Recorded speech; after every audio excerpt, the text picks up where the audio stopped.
Welcome back to The Explainer. If you just take a second to look around you, whether it's in your neighborhood, your city, or across your country, our societies are incredibly diverse. We have different languages, different religions, different cultures. Diversity is perfectly normal. But figuring out how to actually manage it, that is incredibly hard. Today, we're diving into exactly how countries handle this universal challenge through a really fascinating concept called power sharing. So, here's the roadmap for this explainer. We're going to cover the challenge of diversity, Sri Lanka's majoritarian trap, Belgium's power-sharing solution, how democracies share power, and finally, the why, looking at the prudential and moral reasons. All right, let's jump right into part one, the challenge of diversity. So, what actually is power sharing? At its core, it's exactly what it sounds like, the distribution of power among different people, groups, institutions, or even levels of government.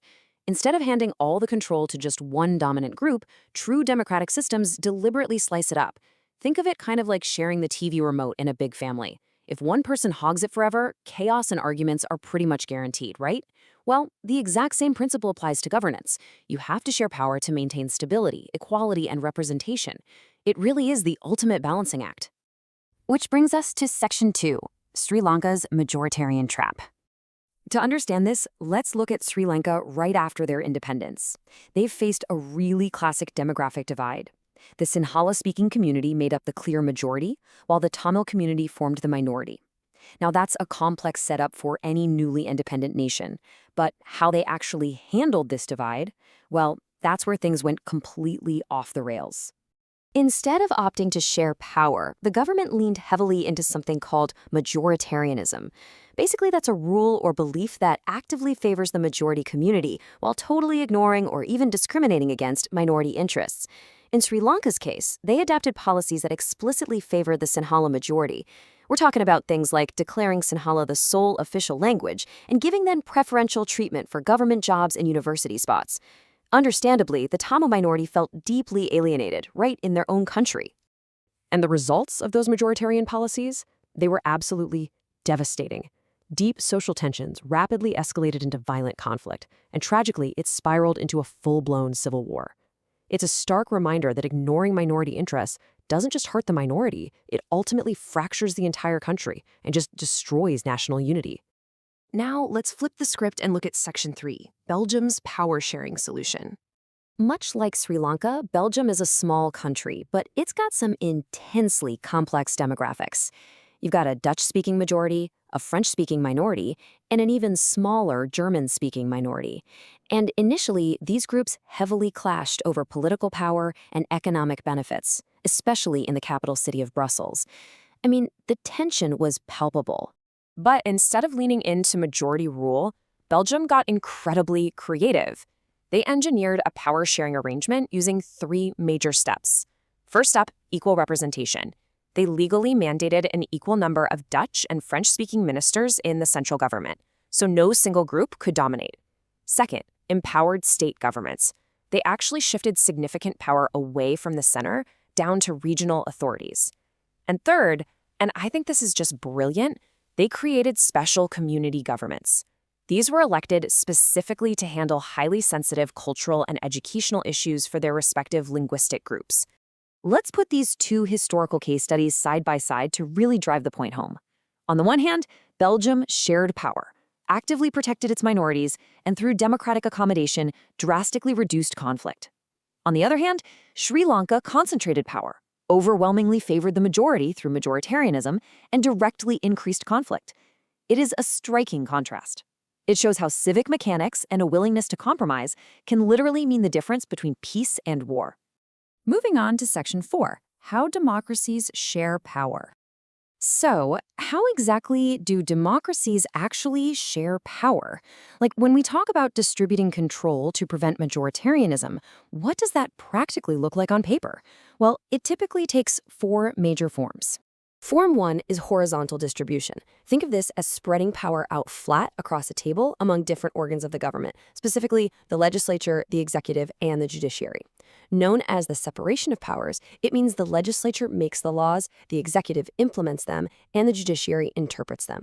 Crucially, each organ checks the others. It acts as a built-in safety net, so literally no single branch can get too powerful. Then we have Form 2, vertical distribution. If horizontal is flat on a table, think of vertical distribution like the layers of a cake. Power is shared among different levels of government, starting from the central government at the top, down to the state governments, and finally to local municipalities at the base. This concept is known as federalism. Its main job is to prevent excessive centralization, which means local problems can actually be solved by local people. Let's move on to Form 3, power sharing among social groups. We actually just saw a masterclass of this in Belgium. Power can be explicitly shared directly among religious, linguistic, or ethnic communities. Governments do this by using reserved seats in parliament, creating those special community governments we talked about earlier, and strictly enforcing minority rights. It is an intentional mechanism designed to protect the weaker sections of society and make sure everyone feels like they have a seat at the table.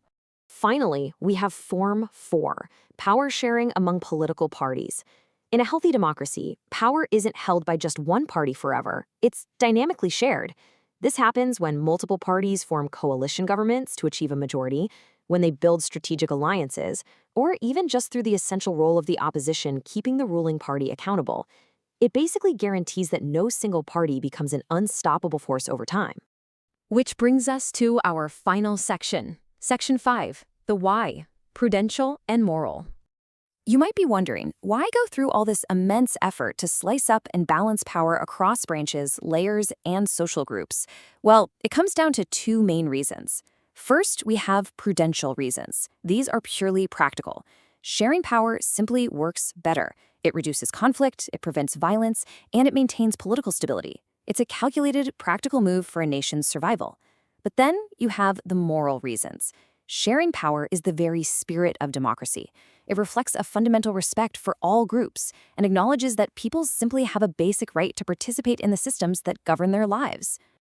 Consider this profound takeaway from the source material. Democracy is not just majority rule. True democracy means respect for minorities, participation of all groups, and an equal political voice. That is incredibly powerful.